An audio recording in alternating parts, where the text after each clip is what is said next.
In the grand estate of old Kumasi Hills, the wealthy Mensa family gathered for dinner, the table glittering with gold cutlery and crystal glasses. The cousins laughed loudly, showing off their clothes and cars, but behind every smile was jealousy. At the far end sat Kwame, the quiet grandson from the poorer side of the family. He kept his head down, pretending not to hear the whispers about his useless job and empty future. To them, he was invisible. Suddenly, the room fell silent as Grandpa Ajay Mensah, the powerful millionaire who built the family empire, walked in. Everyone straightened up, hoping for his attention. But instead of greeting the loud, ambitious cousins, Grandpa walked straight to Kwame. Without a word, he hugged him tightly. Gasps echoed across the hall. Some dropped their forks, others froze with fake smiles on their faces.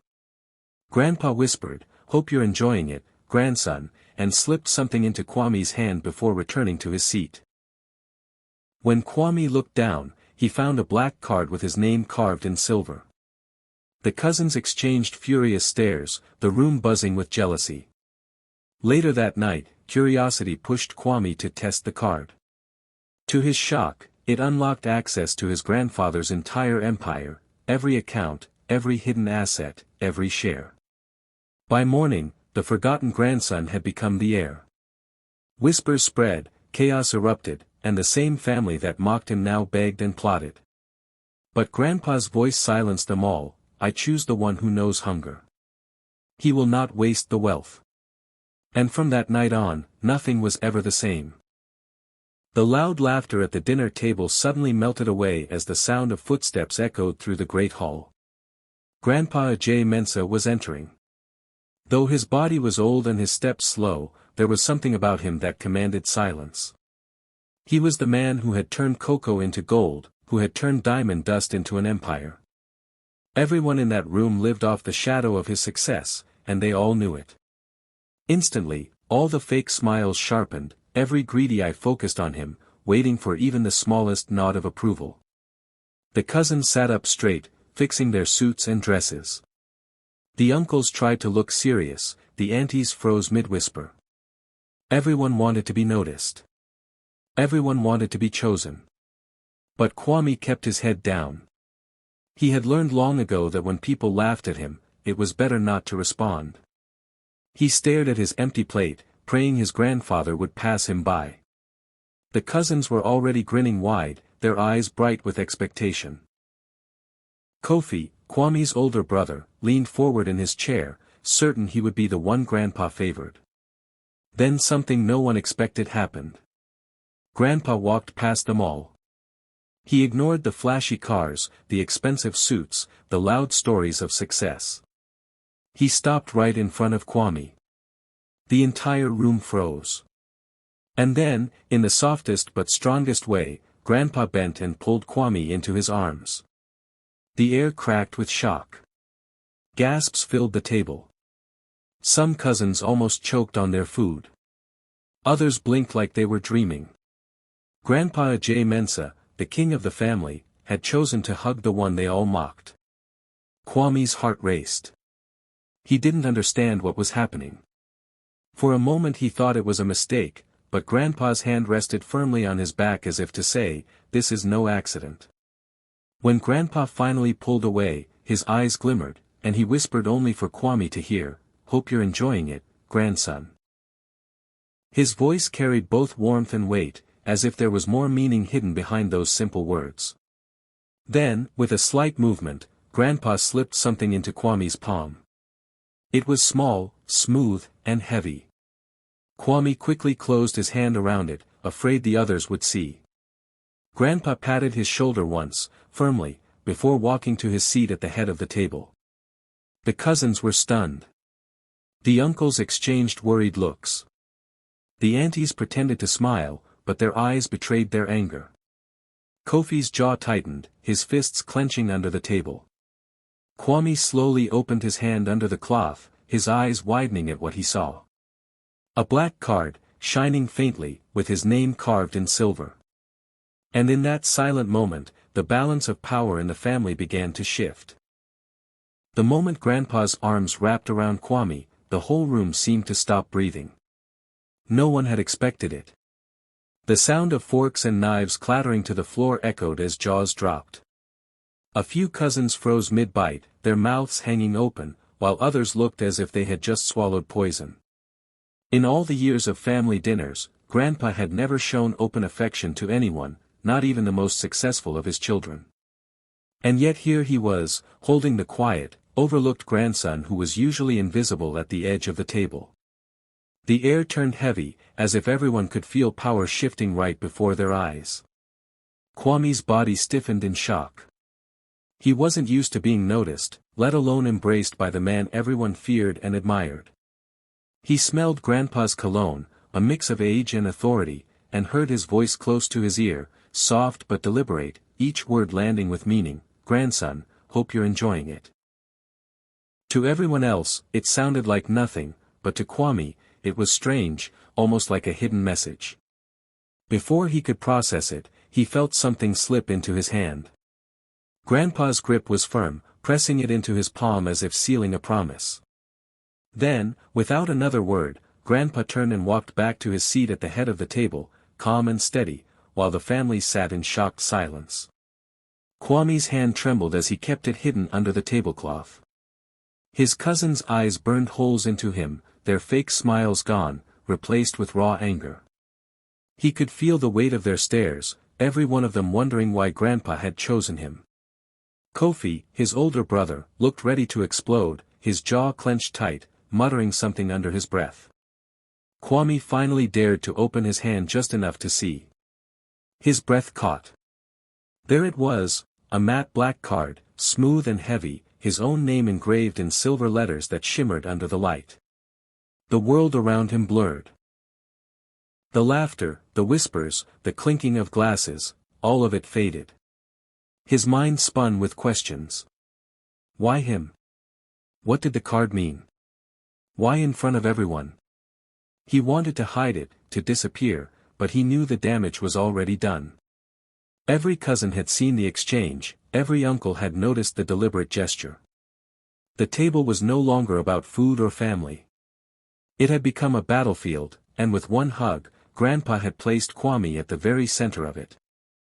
The room felt different after that hug, as if the air itself had split into two. The golden glow of the chandelier no longer looked warm but sharp, exposing every fake smile, every greedy glance. The aunties bent their heads close together, whispering furiously, their words like knives slicing the silence. The cousins tried to laugh, but their laughter cracked, their fists tightening under the table as their nails dug into their palms. Kwame sat stiff, his hands still curled around the mysterious black card, his mind racing while pretending to chew his food. Every second felt like a spotlight was on him, though he wished to vanish into the shadows again. Kofi, his older brother, could no longer hold back. His lips curled into a sneer as he leaned back in his chair, his voice loud enough to travel across the table. Even a beggar can be bought with scraps, he said, his tone dripping with venom. The words hit Kwame like a slap, but he kept his head low, his heart pounding in his chest. The cousins chuckled nervously at Kofi's jab, trying to side with him, but their eyes stayed locked on Grandpa, searching for his reaction. Grandpa didn't flinch. He slowly lifted his glass of wine, his hand steady, his face unreadable. He raised a brow, a small gesture that was sharper than any insult. It was enough to silence the laughter, enough to remind them who still held the crown at that table. He didn't defend Kwame with words, but his calm silence spoke louder than any rebuke. Kofi shifted uncomfortably, pretending to sip his drink, but everyone noticed the slight shake in his hand. The dinner continued, but the atmosphere had cracked beyond repair. Every bite of food tasted bitter, every smile was forced. The cousins stole quick glances at Kwame, their eyes filled with curiosity and rage. The aunties gossiped in low tones, hiding their envy behind fake politeness. The uncles barely spoke, their minds already spinning with theories. What was the card? Why did Grandpa give it to him, the one they all thought was worthless? Speculation swirled like poison at the table. Was it the key to a secret bank account? Was it access to hidden properties? Or worse, was it the symbol of power, the sign that Grandpa had chosen his heir in front of them all? No one dared ask directly, but the silence between questions was louder than words. And through it all, Kwame sat frozen, the black card heavy in his palm, knowing that one small gesture had turned the family dinner into a battlefield of jealousy and fear. The night dragged on like a storm waiting to break. The dinner ended, but the tension still clung to the air like smoke. Kwame could hardly breathe at the table, so as soon as he could, he slipped outside into the cool night.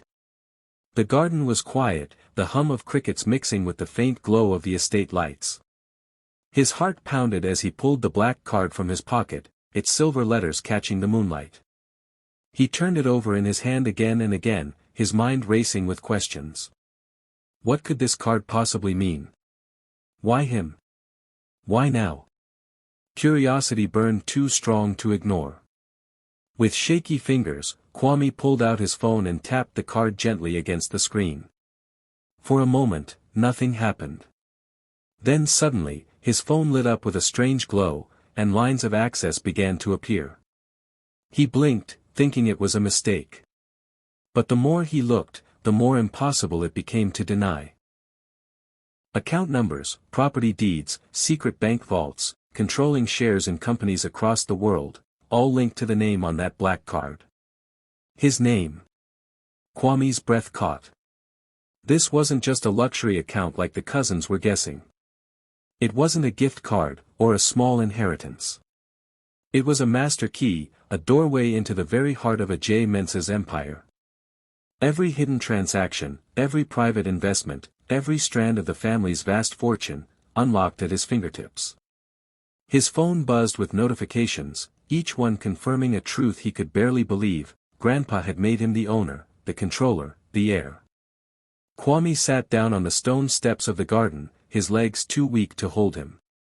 For years he had been the shadow in the corner, the one they mocked and overlooked. Now, with a single card, his entire world had shifted. The weight of it pressed down on him, not just the wealth but the responsibility it carried. His cousins had always fought for attention, desperate for a taste of the empire. Yet it was him, the quiet one, the one who knew what it meant to go without, who now held the key to it all. By dawn, as the first light stretched over old Kumasi Hills, Kwame was no longer just the forgotten grandson. The card in his pocket had rewritten his story. He was the heir, the chosen one, the new keeper of the Mensa legacy. And deep down, he knew the family would never forgive this. Their war was only beginning. By the next morning, the whispers had spread through every corner of the estate like wildfire. The card was no longer a secret. Servants murmured in hallways, cousins spoke in hushed voices, and uncles locked themselves in rooms, plotting their next move. Soon, whispers turned into shouting. The cousins stormed Grandpa's study, their faces red with anger, demanding answers. "Why him?" one cousin shouted.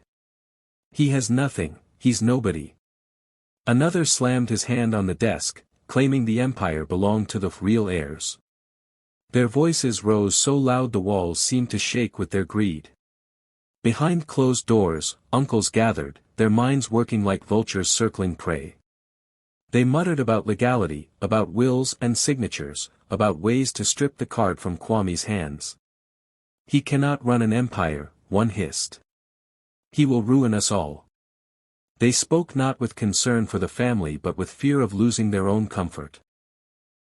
The greed in their eyes burned brighter than any candle in that mansion. Kwame's mother, torn between love and fear, went to him in tears.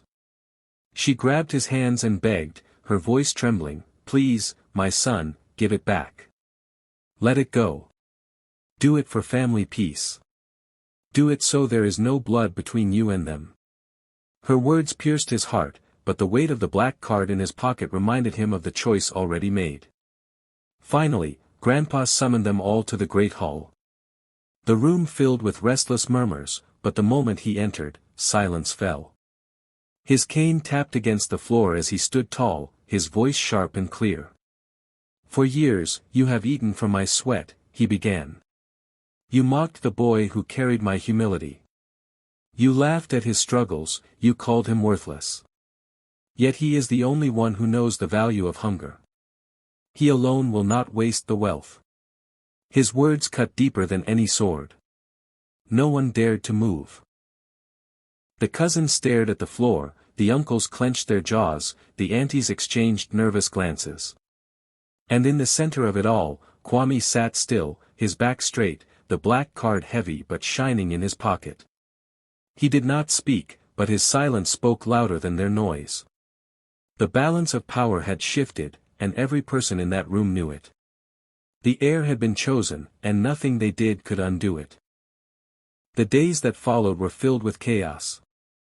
The same cousins who once laughed at Kwame now came crawling to him with forced smiles and sweet words. They offered him gifts, promised him loyalty, even begged for positions in the empire. Their voices dripped with desperation, but their eyes betrayed their greed. Some tried a softer game, saying, "We are family, remember us." Others went darker, whispering threats in hidden corners, warning him that the card could easily slip from his hands. Kwame listened in silence, his heart steady, knowing their sudden kindness was nothing but poison. His brother Kofi could not contain his rage. For years, he had believed he was the rightful heir, the one destined to take over. Watching Kwame rise was like swallowing fire. One night, blinded by anger, he locked himself in the study and tried to hack into the empire's accounts. He tapped furiously on the computer, believing he was moments away from stealing back control. But he didn't realize the entire system was tied to the family's own surveillance. Cameras caught every move, and his betrayal played live across the monitors. By morning, the evidence was undeniable. When Grandpa heard, he did not shout. He simply called the lawyers, his voice calm but sharp as a blade, "Strike his name off the will." The words fell heavy, sealing Kofi's fate. From that moment, Kofi was no longer an heir, no longer a contender. His fall was complete, and the entire family watched in stunned silence as the crown he had imagined for himself was crushed forever. One by one, the others followed the same path. An uncle tried to forge documents, thinking he could outsmart the old man, but he too was caught. A cousin attempted blackmail, only to have her lies exposed in front of everyone. Every greedy hand that reached too far was burned, and every pretender who thought themselves untouchable was stripped bare. Through it all, Kwame stayed quiet, watching as the false crowns crumbled around him. He didn't need to fight or raise his voice. The empire itself, guarded by Grandpa's wisdom, revealed the truth. Those who once mocked him were left scrambling, their pride shattered, their masks torn away. And as they fell one after another, Kwame realized something powerful: he didn't need revenge. Their greed was destroying them faster than he ever could. All he had to do was stand tall, with the black card secure in his pocket, while their own hunger consumed them whole. Weeks later, the atmosphere in the Mensa estate had completely changed. The family's great boardroom, once filled with the loud voices of uncles and cousins competing for attention, now grew silent when Kwame entered. He no longer sat in a corner or waited to be noticed. This time, every eye turned to him with respect, some with fear, others with quiet envy.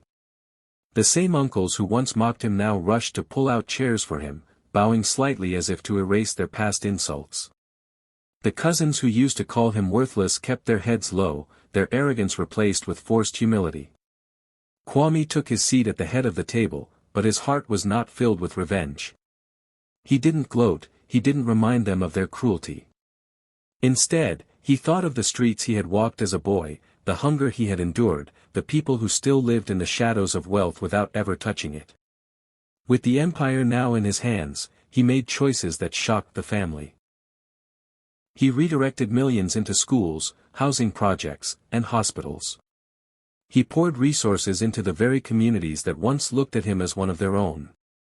While the rest of the family had dreamed of luxury cars and mansions, Kwame dreamed of giving others the chance he never had. The black card in his pocket was no longer just a symbol of wealth. It was a promise, a reminder that power meant responsibility. At the end of the table, Grandpa watched quietly, his lips curved into a proud smile. For the first time, the family began to understand. Power never truly belonged to greed. It followed something greater. It followed destiny.